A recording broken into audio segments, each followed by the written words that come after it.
Mesdames, Messieurs, bienvenue au journal sur CamNews 24. Les titres. 6e session du comité de pilotage de réduction de la pauvreté à la base, l'évaluation du processus de mise en œuvre et la définition des orientations futures de ce programme était au centre des assises à Yaoundé, conduit par Jean Thiofo, secrétaire général au ministère de l'économie. Développer la capacité d'apprentissage des enfants de 3 à 5 ans, c'est l'objectif que s'est fixé certains éducateurs à l'instar de l'association Zik for All pour le compte des vacances dans la ville de Douala.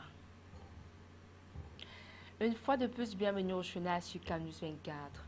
Développer la capacité d'apprentissage des enfants de 3 à 5 ans, c'est la tâche à laquelle s'attellent certains éducateurs à l'instar de l'association Zik for All pour le compte des vacances utiles, une activité dans laquelle l'apprentissage des jeux de couleurs, la musique et les bruits sont d'une importance capitale. Le point avec Justice Totom, Josué Ngonga.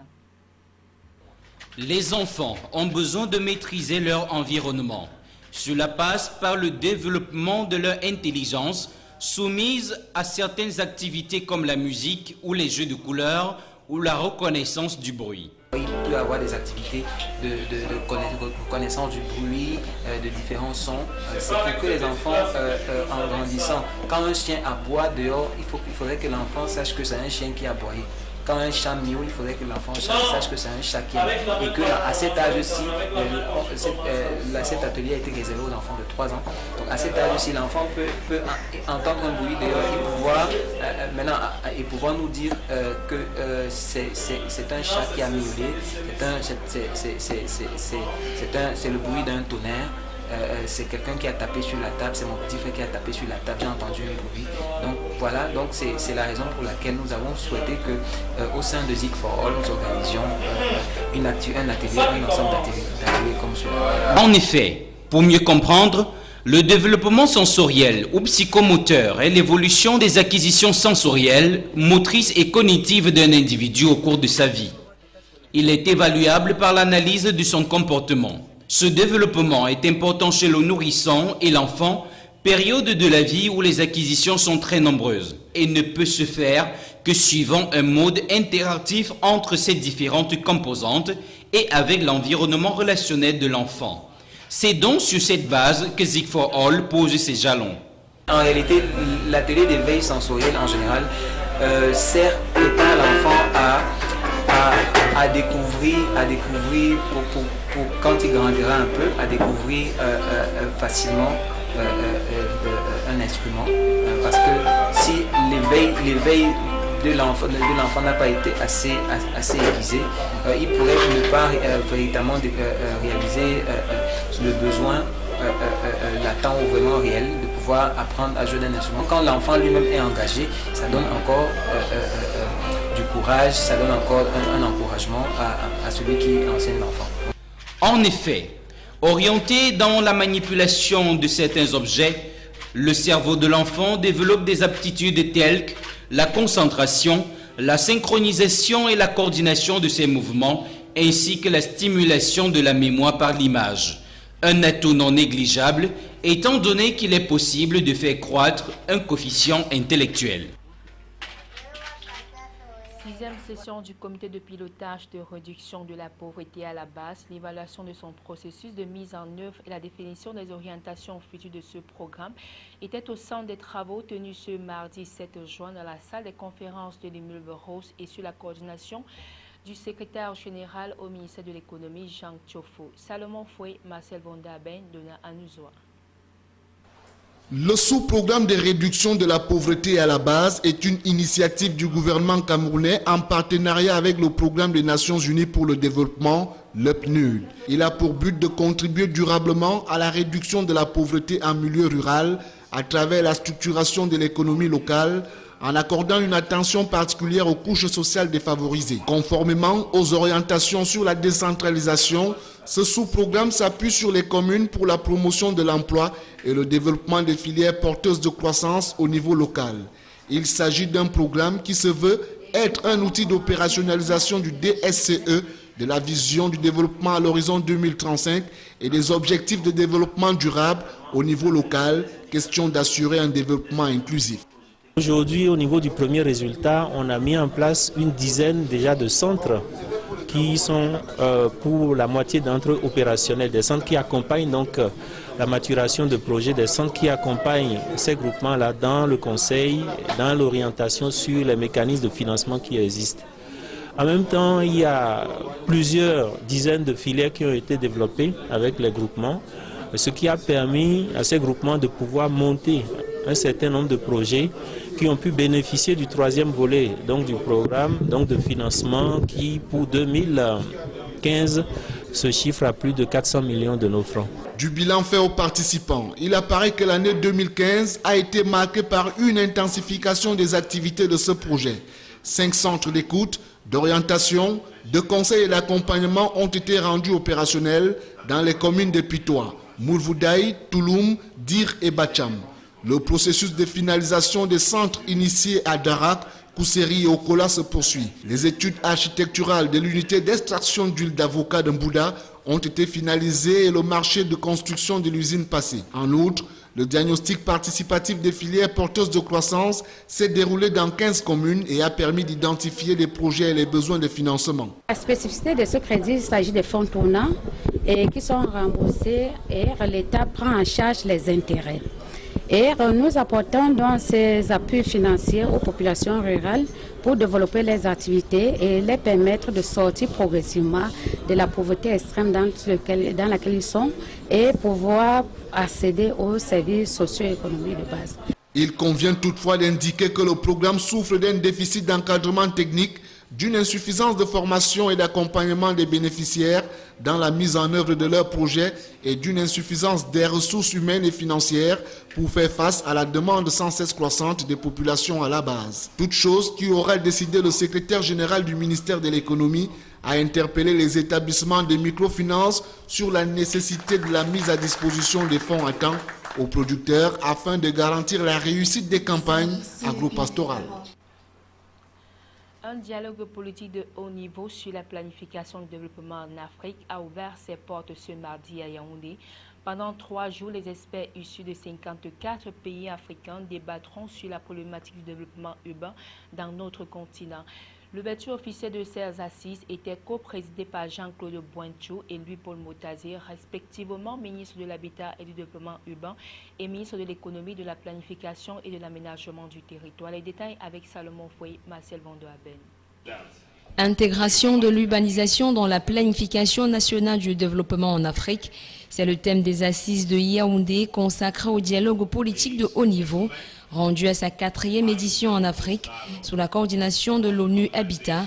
L'enjeu principal de ces travaux est d'assurer une parfaite adéquation entre le développement des villes africaines et leur contribution au produit intérieur brut des États. Le Cameroun fait face à une urbanisation galopante mal maîtrisée.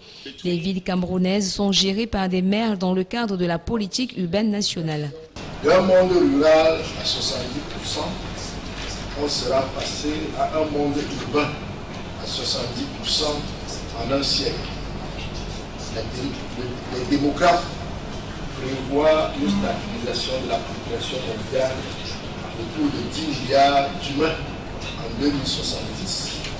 Donc une large majorité vivra dans les villes, grandes et petites, et une immense majorité dans les pays que l'on disait jadis du tiers-monde.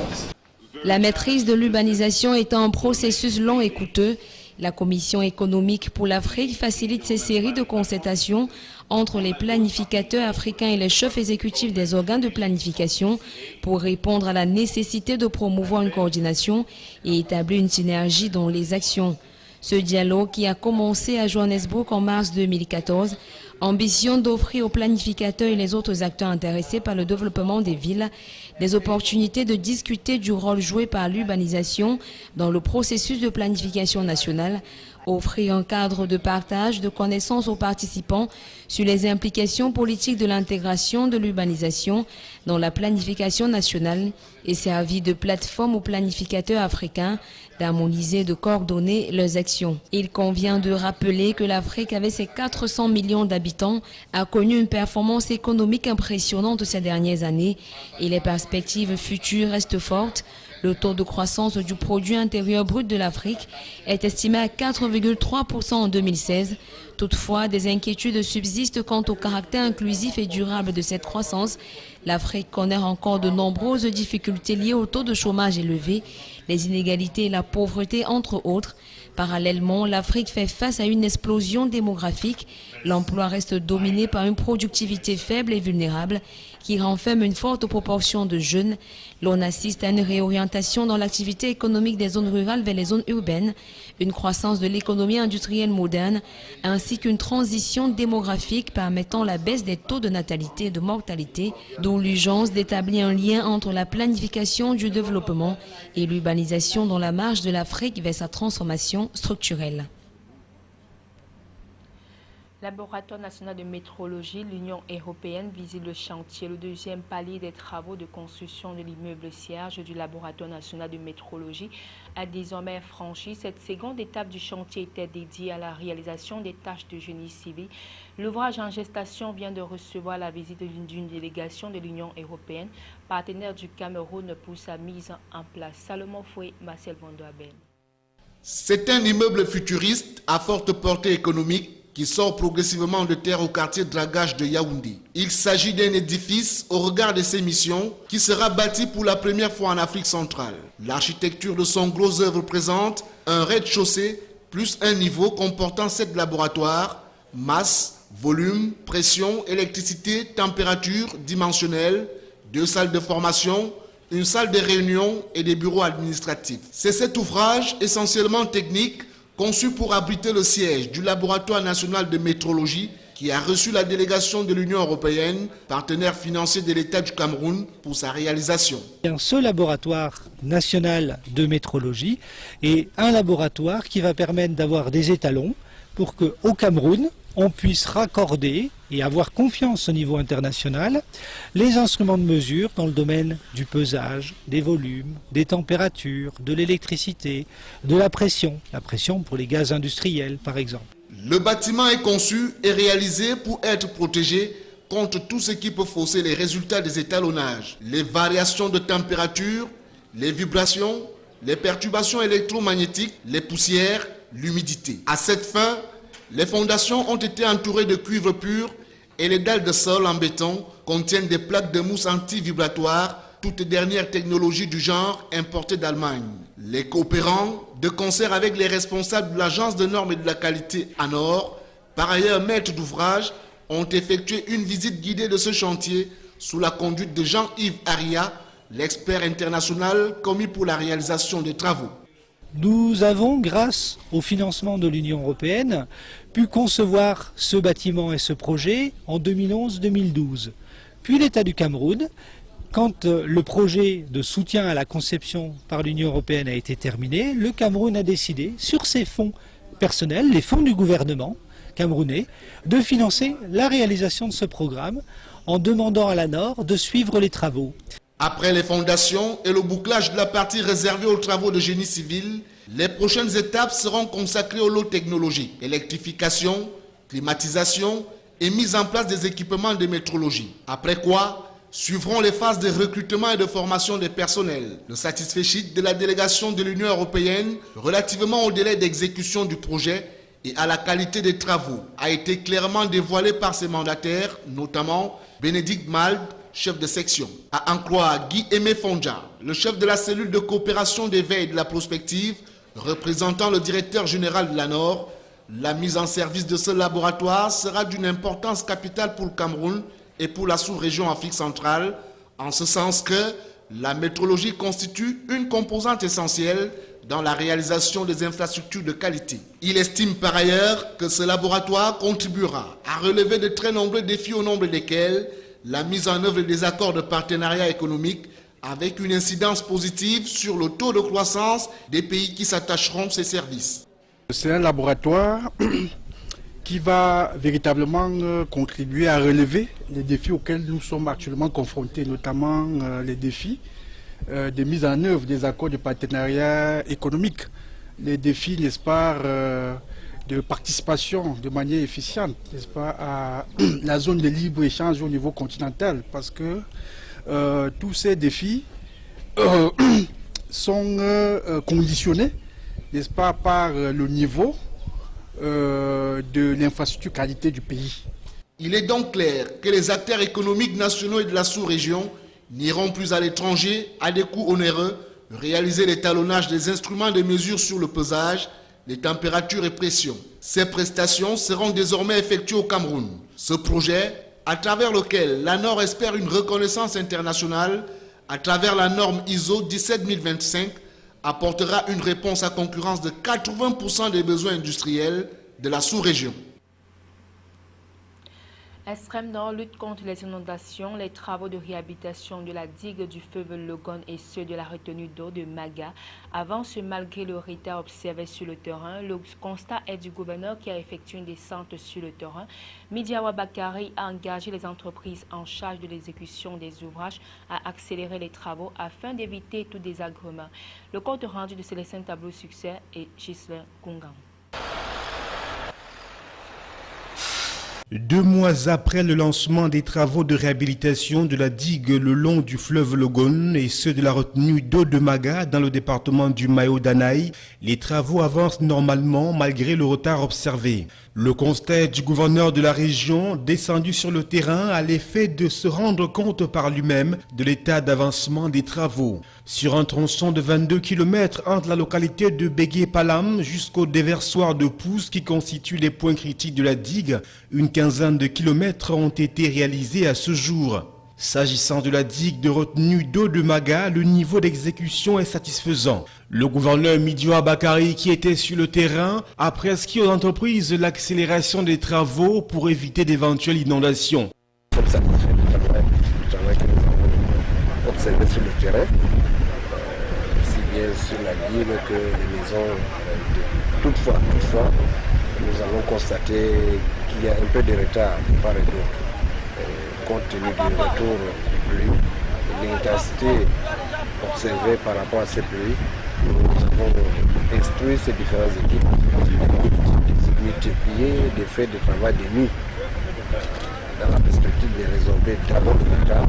Les travaux qui sont en train d'être réalisés rentrent dans le cadre des missions assignées au projet d'urgence de lutte contre les inondations Pulsi, lequel projet a été mis sur pied par le gouvernement au lendemain des inondations de 2012. Il a pour feuille de route la réhabilitation de la digue de retenue d'eau de Maga sur 27 km et des ouvrages hydrauliques, la réhabilitation d'environ 7500 hectares de périmètre risicole de la Semri. Le projet a bénéficié d'un financement de 108 millions de dollars, soit environ 54 milliards de francs CFA, consentis par la Banque mondiale.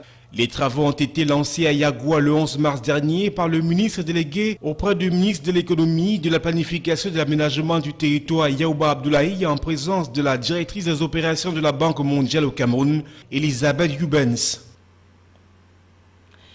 44e édition de la Journée mondiale de l'environnement, la région du Nord, par le biais de la délégation régionale de l'environnement et de la protection de la nature et du développement durable pour cette partie du pays, développe la sensibilisation afin de réduire les actes contre le commerce illicite de la faune et la destruction de l'environnement.